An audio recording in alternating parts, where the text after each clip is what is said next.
Hello and welcome to Designer Discussions with Jason and Miriam. Today we have a special guest, and it's Diane Welhouse from Wellhouse Consulting Services. And she's going to talk to us about how to strategically operate your business in today's challenging marketplace. Welcome to the Designer Discussions podcast with Jason. and Miriam. Tune in each week where we talk about marketing, PR, and business advice for design professionals. How are you, Diane? I am good. How are you? Doing good, doing good. We had talked last week, and I was looking forward to having this conversation because we talked about a lot of information that our listeners need to hear and that they want to hear about as well. So let's start by having you just explain a little bit about who you are for our audience. Sure, absolutely. So I'm Diane Wellhouse. I'm a certified kitchen and bath remodeler through the National Association of the Remodeling Industry, NARI. I do have an interior design degree, and I've been in the remodeling design space for the past 18 years. And I started my company in 2023 because I had recognized that there's a need out there for contractors, trade partners, designers that need assistance in running their business, right? So many of these people start their own companies because they're so great at what they do, the services they provide, right? They're talented. They use their hands great and their minds and their visual abilities to make amazing spaces. But now when we turn that into how do we run our business, all of a sudden we start to struggle. And that's an area that I really excel in is operations and running a company. And so I decided that with my background in this space, the talent that I bring to the table, I could be of service to those who want to seek their greatest potential. I can help them get there. I love that. And we had talked a lot last week, and I just want our listeners to know that you actually owned your own remodeling shop for a while. Yeah. And let's just talk about the transition because we had a funny talk about how when you transition, a lot of the old ways you had to change. So talk a little bit about that. Yeah, so at the time when we took over, it was Wellhouse Construction Services. It was a family business, and I had married into the company, and we were going to be fourth generation. And when you take over a company like that and it's that old, a lot of the systems and the processes were not up to date. Everything was sort of on pads of paper, everything was in files, and our QuickBooks was only thing we were tracking was rough carpentry and finished carpentry and nothing else. So here we are with a business that's 100 years old, and I have really limited data and information to really be able to move this organization forward. So literally had to start everything over, completely created a brand new organization, all new QuickBooks, had established all new processes and procedures so that we could set ourselves up at a baseline foundation to actually be able to scale the organization to where we wanted to go. Generations behind us were really happy with where they were at, didn't want to grow, didn't want to deal with the people challenges, didn't want to deal with the system challenges where at the time my husband and I, we came from corporate America and we were ready to go. And we saw the big vision. We saw the potential of this company. We just weren't foundationally set up right. So that's what I did is go in and turn all that around and create the processes and the systems we needed to scale. That's a lot where I actually hear from a lot of designers that, and then some that we deal with on the marketing side, when we go in, they're behind in terms of the operations, in terms of technology and just all that stuff because they still operate on Google Sheets per se and not anything in today's world. So talk a little bit about when you help or when you consult with remodelers now, what is the first things that you suggest they have to update everything in terms of their operation?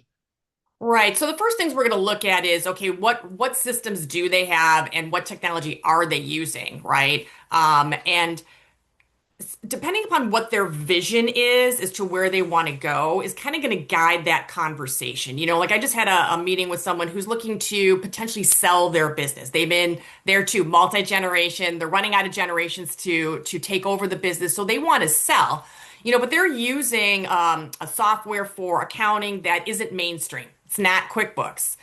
So let's have that conversation about, value to a buyer is going to be mainstream things that other people are using that they can easily tap into. They have a proprietized software package, similar to like a builder trend, that they're using, but it's proprietary. And now that's not scalable or transitionable because now I don't have resources to be able to continue to grow that system. Or if I want to make changes to that system, I'm talking about customization versus using something that's more out of the box that I can actually call a company and say, hey, help me with this, versus trying to learn software that's proprietary. So we're looking at what is it that you're using? Where are you wanting to go long term? And then let's go out and research and pick those appropriate pieces of software that you need to advance your company. And sometimes, smart sheets, it's Google on, or it's sheets on steroids, right? Sometimes that works because, you can program everything in, it can automate itself, and that might just be the solution that works for you. I like that. And one of the things we talked about, which is huge, is pricing, because a lot of designers and remodelers out there don't charge enough for the services that they offer. And that oftentimes lead to cash flow issues. So talk a little bit about how you've helped to guide and help how to charge the pricing issues. So, the big thing is I can't tell you how many companies I work with that have been in business for 5, 10, 20 years that have never created a budget. Don't have it. They don't know their numbers. And that's really where the problem comes into play. Because when we start looking at, okay, let's open up your QuickBooks. Let's pull out that profit and loss sheet. Let's look at the balance sheet. Let's look at how well your organization is performing. And this is where we start to see that we're really in a hobby. We're not in a business because we're not making money, right? Loving what we do. Yeah, I'm getting paid, but they don't understand why it is that they don't have money at the end of the day. And it's because they just don't know their numbers, right? And sometimes what they'll do is they'll go, well, industry standard says, I should have XYZ markup. So I'm just using that. Mhm. Well, that doesn't translate to every single business accurately, right? You have to understand, what is your revenue goal? What is your historical cost of goods going to be for that? And then what are your personal expenses? Because your and my expenses are not going to be the same. If I've got brick and mortar, if I have a showroom, what do I all have? How many employees do I have? What softwares am I running on, right? And what do those cost me? So really understanding what your expenses are. So now you can actually calculate what it is you need in whether you want to use markup or margin, know your numbers to be able to apply that. Now we understand what the base markup should be for, specifically on those services that designers are selling, right? What should I mark up my sofas and the other accessories and things that I'm selling? The other key thing for designers is really understanding how many hours you're being able to actually bill out at what rate. Tracking the historical information here is key because, if you have people on your staff, what rates are they using that you're charging them out at? Calculate, and you can find this very easily online. Do a search that says how many actual business hours are in the given year. So like right now, there's about 2,000, business hours. So we're taking out, all weekends. We're taking out all the major holidays, including the federal holidays, whether you observe those or not. Let's get a baseline. So we got about 2,000 hours that are happening in the year that you can possibly bill out. Well, if I'm the business owner, I'm probably not even going to bill out up to 50% of my time because I'm also running my business, right? So I have things to do that I can't charge someone else for. So let's just say for conversation's sake, I get to bill out at 50%.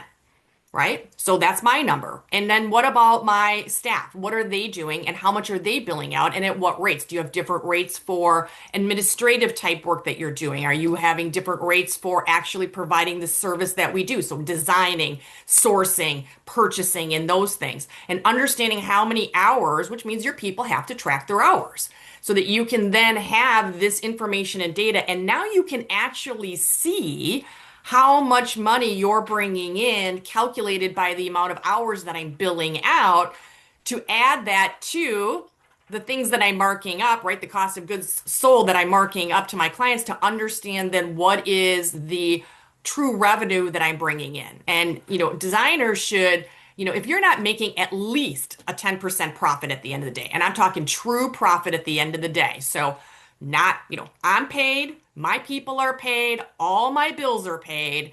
There's got to be at least a 10% profit at the end of the day. Otherwise, you're kind of in a hobby, right? You're not really making the money that you need. And that money at the end of the day is so critical because you have to start putting that money away for reinvestment in your business.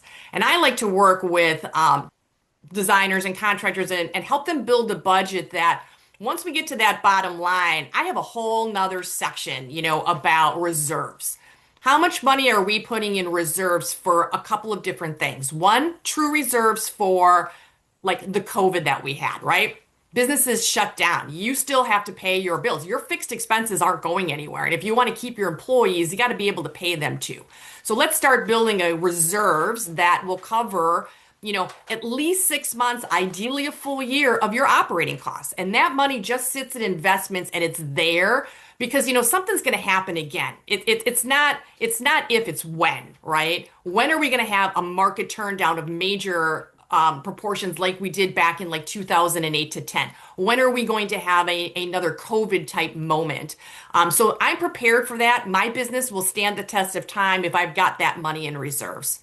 Secondly, what are we doing in terms of planning for and investing in capital expenditures? Do I need new software? Do I have aspirations of having a showroom or brick and mortar? Do I need new vehicles? Do I provide vehicles to my people? So what are those capital expenditures that we can see coming in on the horizon and start allocating monies for that? And then lastly, human. I like to prepare for scaling my business. So if my goal is to be, double my revenue size, I obviously can't do that unless I hire people to be able to, right, perform those services for me. But if I can get at least 6 months of a salary saved, when I bring somebody on, you figure there's that, 60 to 90 days of warm up time, right? I'm sometimes not necessarily making you money. I'm trying to figure out where the restroom is, right? So getting myself up to speed, I'm losing money as the owner because I just hired somebody new. And then, they're really starting to pump things out from that 90 days on. So for 3 months to 6 months, we're really starting to now ramp up and actually produce. But I've got that salary covered because I got money in reserves before they actually start making me money. And then that also lessens the hiring anxiety. What if we don't get the business? I'm taking a risk by bringing somebody on. What if they don't perform real well out of the gate? Well, now I can put myself to peace of mind. I can go out and hire, get the candidate I want, get them onboarded and get them up to speed. And I don't have to panic about new revenue coming in to cover them because I already have that sitting on the side to do that. When you head over all that with the businesses that you talk to, how many of them are actually overwhelmed, or how many of them have the aha moment? Like, okay, that makes sense. Both.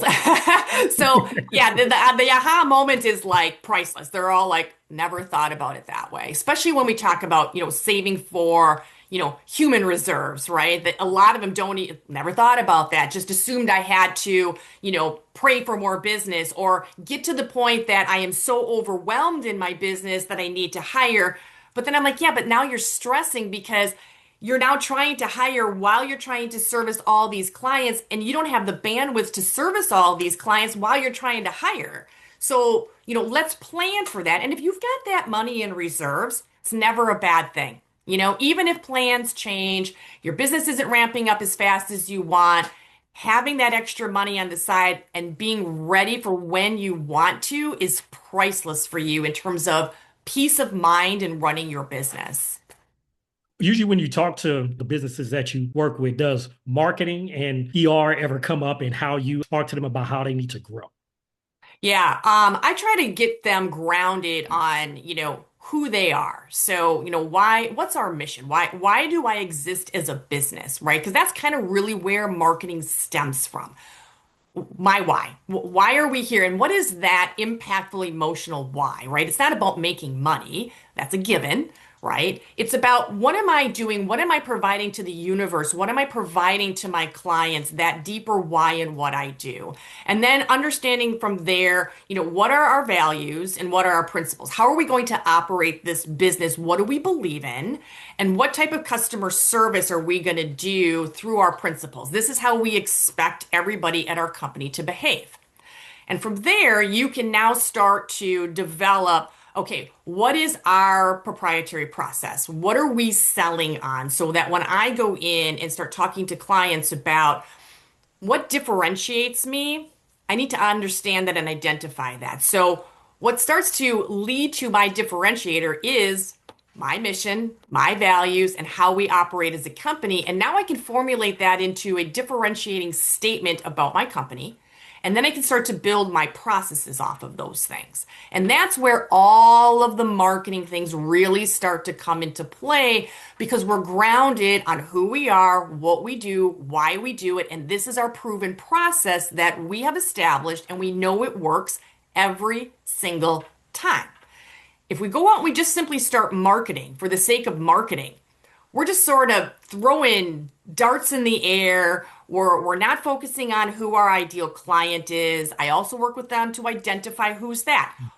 Who's your ideal client? Is it what kind of income? What communities and zip codes do they live in? The amount of discretionary dollars, like people who maybe buy theater tickets, people who buy luxury cars, because that's the folks that are going to be able to afford the designer services, right? So how do we pinpoint and identify who that is in my local market? And then what's that message that's going to tailor to them? What are they really looking for? From my experiences, what are they looking for? And what do they want? They want turnkey professional services. They don't want the hassle because they're most likely a dual income working family, right? Bringing in your doctors, lawyers, bringing in high income.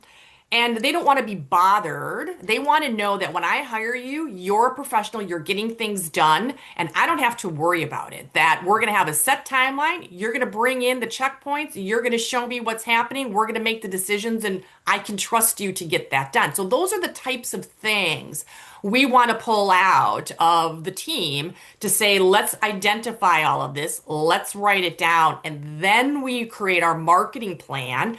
Because now we can find those people. Are they on LinkedIn? Are they on social media? Where am I targeting my money to actually find those clients and pinpoint my message based upon who are we and how we service them? I love it. I'm over here getting emotional. I'm over here saying amen as you're talking because anyone that listens to our podcast know I always talk about the ICP, your ideal client profile. Who that is, you have to know who they are because you cannot market if you do not know who they are. Because I like to also say if you're marketing to everyone, you're actually marketing to no one. As you were talking, I was over here saying amen all the time, but I love that. Yeah, and and it helps you, when you get the call for service, having that crystal clear picture of who your ideal client is and what you're looking for also helps you qualify the call that comes in, right? Because you are going to get people who are going to find you and see you. Might even be a referral, who knows?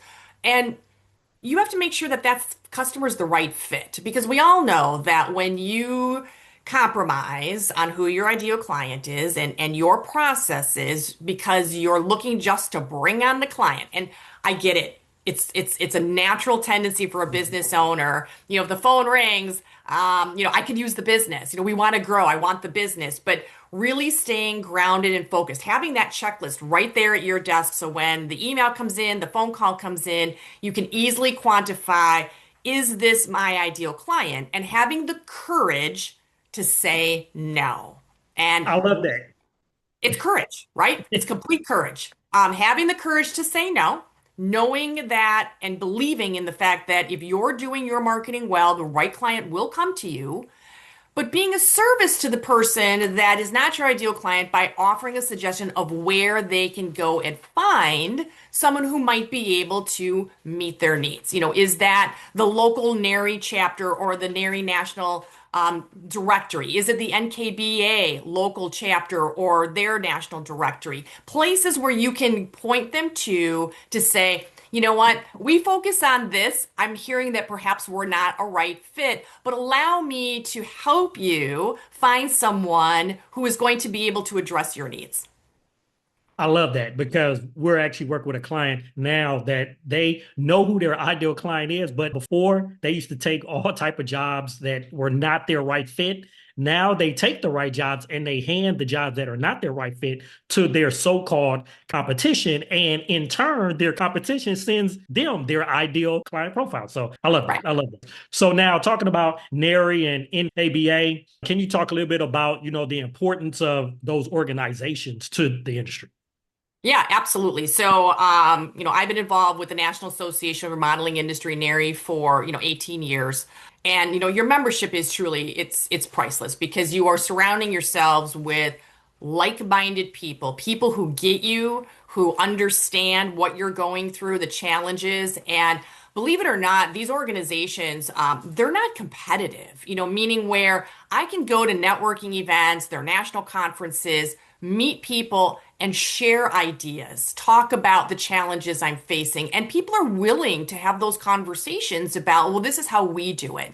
And then further, obviously, these organizations provide great education to help you develop your business, your skills, and train your people as well. So it's not just for the owner, great value to everybody inside of your company, and they kind of meet you where you're at. And NARI's got a wonderful certification program. As I mentioned earlier, I'm a certified kitchen and bath remodeler through NARI. It's a rigorous test. When I took the exam, I literally walked out of the exam room going, oh my goodness, I've owned my own company. I'm a school trained professional interior designer. I know all these things, and I think I just failed this certification because they really teach you something, so you spend 16 weeks doing course preparation. They kind of take you through all the modules that are going to be on the exam, and then you sit down and you take the exam. And, if you could pass the exam, it's great credentialing to have behind your name. It's an ability to, again, enhance your sales and your marketing. Tell people that, you're a professional in your industry. You have done these criteria to get to where I'm at. I've advanced my education and my level. I'm a student of my game, in which then I can service you better because I am on top of what is happening inside of my industry because I belong to these organizations who are constantly bringing the latest trends, the latest information, the best education possible that then I can use to service my clients better. It's that great extra marketing piece to one up your organization in the mix of this space. I want to say that, Diane, I think the Milwaukee NARI chapter that you led for a while, it's the largest one in the country, isn't it? So it's, Yeah. yeah, we always talk a lot about trade associations and the benefits.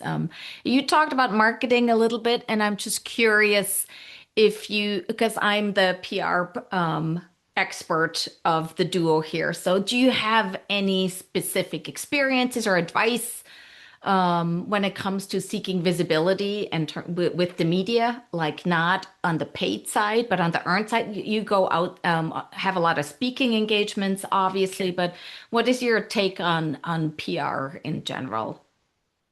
Today, I think it's all about being a thought leader. I think it's Mhm. about sharing your expertise with people. So, as simple as LinkedIn, making sure that not only you personally, and you have to decide how this works. So, like for me, because I'm a one-man show, I use Mhm. my personal LinkedIn to promote my expertise and my thoughts and my knowledge on my page. But if I happen to have a bigger team, I may want to consider also having a business page and Mhm. then using that business page to share your expertise. Go out there and make small posts about things that are happening that are relevant to your client base. Talk about the latest trends in kitchen designs or, bathroom designs or Mhm. remodeling in general. Whatever your expertise are, show that to people because what I find interesting is that you may not always get the likes. You may not go Mhm. viral, but people are reading and know Mhm. you're out there and they're following you because everywhere I go, people will say to me, "Oh, loved your post the other day." And I'm sitting here going, geez, I didn't see a like from them or a comment from them. I'm like, I didn't even know these people saw my post. So you're doing more outreach there than you think that you are. Mm. Same thing is, work with your local media. At most TV stations have some sort of investigative reporter, right? And unfortunately, contractors seem to be on the list regularly, right? But if you're a professional resource, they're going to call you and say, hey, we're experiencing this with this contractor. Can you give us some tips and information about how a consumer should vet their contractor or Mhm. look at a contract and how do you sell your services? So put yourself out there to those people and offer to do interviews with them or be available if they need you when they're looking at someone else who, unfortunately maybe isn't playing nice in the sandbox, right? Be that resource and that person that they can reach out to you. Send articles to various magazines or even your local newspaper. I know a lot of times we think that this isn't where people are anymore, but if you write articles and send them, you never know who might pick them up. And especially if your local newspaper has a home and garden type section, Mhm. they're always looking for content. And they don't always know where to go. And if you're willing to write, basically take your blog and just turn it into an article, right? Mhm. And just send that stuff to them, kind of like free PR. Like, hey, here's a trends coming up for the summer on outdoor living, and as a designer, what we're seeing more and more people doing, or whatever the topic may Mhm. be, right? And send that stuff out. And I think those are great ways to show your expertise. Speak. If someone has a local conference in your area, reach out and say, hey, I'd love to come in and talk about, again, what it is that I do best. So talk about those things and get yourself out there as the thought leader because people are looking for thought leaders because when they see that you can articulate and share valuable information about what I do and what I do well, you start to build that trust, right? And Mhm. people buy from people they know, they like, and they trust.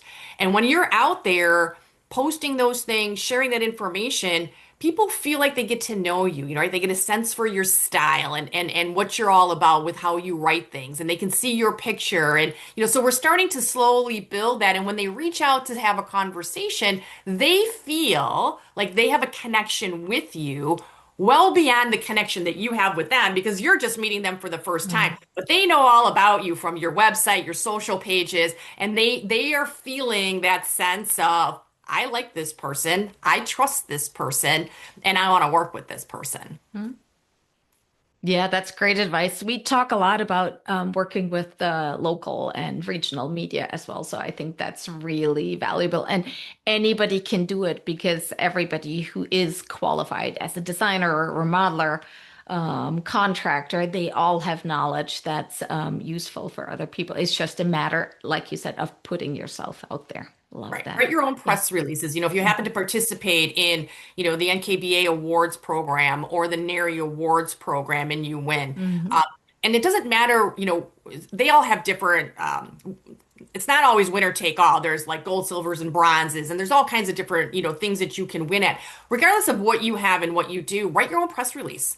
We want, Hmm. we're a local company that just won, whether it's a local, a state, a national award, promote that. Show pictures of the before and after, and people will gravitate towards that. Hmm. And those types of things will get published. And they're a great way, to say that my industry peers have decided that I met these standards and put the standards in there by which you had to address. So like for the NARI Remodeler of the Year Awards, they talk about, what did the client want?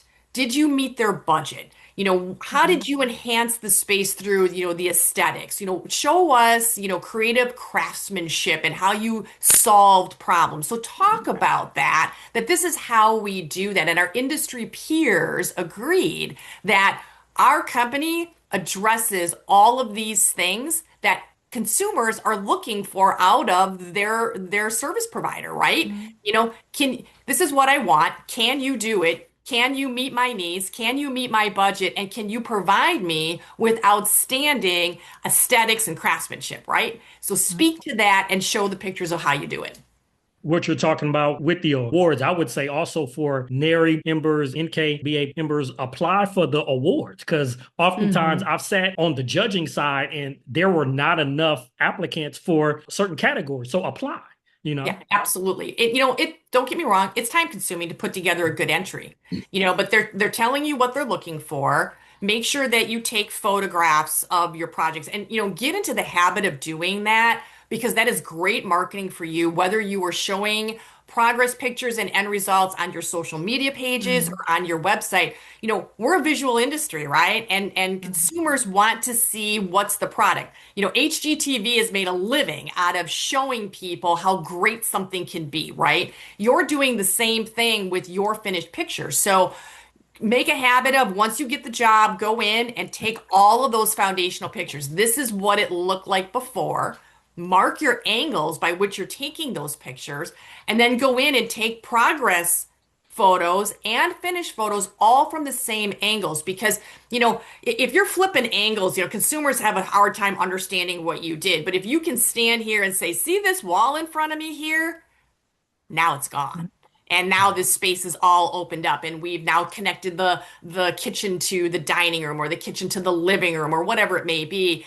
Show those same angles because that wow factor of the transformation comes into play. People can see what you can do. They can see what's available and the options to them, and that's what helps sell them. So we've talked about a lot today, and you're an expert in this aspect, but I was looking at your website. And you're also an expert in the bowling industry as well, which I didn't know. You bowled a 308 times. I've never done that. So, talk a little bit about that because you also helped find the NCAA championship in bowling, which that was interesting. Yeah. So, my sport growing up was bowling. Got into it with my family. And, it was something I was the little sister and my big brother bowled. And so, I had to be competitive with my big brothers, really how it all started. And it was something that I took a liking to, I was talented at, and there's not a lot of really good female bowlers in the country. And so started to grow my interest, was able to partner with a professional coach, which is why I do so much coaching today because I fully believe in, you need that partnership to get to that success. And so I acquired a professional coach who just like you see the other professional athletes, it was 7 days a week, getting up and going to a bowling center at 6 a.m. to get practice in, going to the pro shop, learning all about the equipment, being a true student of your game. And that all that work rewarded me to bowl for the United States Bowling Congress's Team USA. So I was very proud to represent our country in the sport of bowling, and that was a thrill of my life to have that honor. And because of that, and living in Milwaukee at the time, the United States Bowling Congress was headquartered here in Milwaukee, Wisconsin. So obviously I got to know everybody that worked there really well, and that's how I got my first job, corporate job. And I was in charge of collegiate bowling. And back in the day when the NCAA was trying to equalize the equity between men and women's sports, bowling was selected as one of those sports that colleges could elect to have to equalize their gender equity issues. And so I had the fun job of going around the country and selling women's bowling to the biggest athletic programs in the country. You name that athletic director, I sat across from that person. And it was a really tough sell because, obviously this was being forced on them. A lot of colleges at the time didn't see women's athletics as revenue generating. They certainly didn't necessarily want to bring on more women's sports. And, bowling doesn't always have the greatest reputation as being this high athletic, professional type sport, right? Most people see it more fun and recreational and more social. So I kind of had a lot of things going against me, but was able to acquire 40 institutions, which is what the NCAA required. Got 40 institutions to adopt it. And in 2004, the NCAA held its first official national championship for women's bowling. And today, what I love about that part of my life is women today all across the country are getting full ride scholarships to the institution they want to go to receive the education they want to get. And they get to do it by participating in a sport that they have a passion for and they're really good at it. And I made that happen. And people don't know my name. People don't know that I did that, because it was 20 years ago plus. But I can sit here today and be really personally proud to know that those women are getting those opportunities because of something that we pursued. So now you left something out because you explained a whole lot, but you said you bowled for the USA, but you didn't say how you did. Did we place? Did we win a gold medal, silver? What? I mean, you left that out. Yeah, we so at to this day, bowling is still not an official Olympic sport. So we are still vying to get in. And the year that I was on, which is 1992, the Olympics were in Korea. And we were an exhibition sport. So the whole team didn't get to go to Korea. So I did not get to go. We picked one male and one female that went to Korea to do the exhibition to basically promote and try to get bowling selected by the U.S. Olympic Committee and the World Olympic Committee to take it on. What we did was we did all kinds of international competitions. So we competed against Ireland, the Tournament of Americas, where we bring in all of the southern countries come in, like Venezuela and all of them come in, and we do those competitions. And yes, we fared very well. I have a lot of really nice medals and big trophies sitting in my house that represent how well we did as the United States for sure. Yeah. Awesome. Awesome. That's what I want to hear, that we did well. Awesome. We did well. Yeah. And all of that landed me into 3 Hall of Fames. So, I'm very blessed to have had a wonderful career in bowling. I love that. Last question. So I ask this for all of our guests. So the younger Diane, if you were to talk to her right now, knowing what you know, what would you advise her? And that same advice will apply to a lot of our listeners as well. Sure. There's a couple of things. Follow your passion. What do you really enjoy doing, and what do you really want to do? Because I think as young people, we're faced to make some really tough choices about what we want to do. And we don't always know what that is. And, follow your passion, because it's funny because when I was growing up, I wanted to be an interior designer. And my family was like, that ain't gonna work. They said, we're a blue collar family. And I said I wanted to own my own business. Like I would be happy starting off, with an Ethan Allen or some sort of a furniture store or whatever to get started. But my long-term vision was I wanted to own my own company.